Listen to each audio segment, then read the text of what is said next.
ഒരു നിമിഷം ആറ്റിങ്ങലിൽ വീണ്ടും വി ജോയിയുടെ തിരിച്ചുവരവ് 702 അടൂർ പ്രകാശിന്റെ ലീഡ് കുറഞ്ഞിരിക്കുന്നു. അടൂർ പ്രകാശിന്റെ ലീഡ് 702 കുറഞ്ഞിരിക്കുന്നു. പ്രിയപ്പെട്ടവരെ, നിങ്ങൾ എഴുന്നേൽക്കരുത്, അവിടെ ശ്വാസം പിടിച്ചിരിക്കൂ. തിരുവനന്തപുരത്തും ആറ്റിങ്ങലിലും സൂപ്പർ ക്ലൈമാക്സ് ആണ്. അതായത് വി ജോയ് മുന്നിലേക്ക് വന്നിട്ടില്ല, പക്ഷേ പ്രകാശിന്റെ ലീഡ് 702 കുറഞ്ഞിരിക്കുന്നു എന്നുള്ളതാണ്. അവിടെ ഞാൻ നേരത്തെ സൂചിപ്പിച്ചതുപോലെ തന്നെ ക്ലിഫ് ഹാങ്ങർ എന്ന വാക്ക് തന്നെയാണ് ഇപ്പോഴും യോജിക്കുക. ഒരു ക്ലിഫ് ഹാങ്ങർ നമുക്ക് കാണാൻ കഴിയുക ഈ ലോക്സഭാ തെരഞ്ഞെടുപ്പിൽ ആറ്റിങ്ങലിൽ മാത്രമാണ്.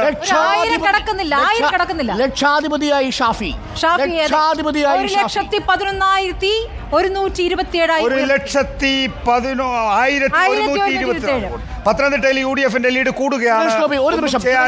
സുരേഷ് ഗോപി വലിയ വലിയ കല്ലുകളായിട്ട് എൻ്റെ നേരെ തള്ളിവിട്ട അതിൽ നിന്ന് കടന്നു കയറാൻ എന്നെ തീർച്ചയായിട്ടും സഹായിച്ചത് അത് വിവിധ വിഷയങ്ങളുണ്ട് അല്ലേ. അതിനെക്കുറിച്ചൊന്നും ഞാൻ എടുത്തെടുത്ത് എണ്ണി പറയുന്നില്ല. എല്ലാ വിഷയങ്ങളും അതിൻ്റെ സത്യം ആരും വിളിച്ചു പറഞ്ഞില്ല, പക്ഷേ അതിൻ്റെ സത്യം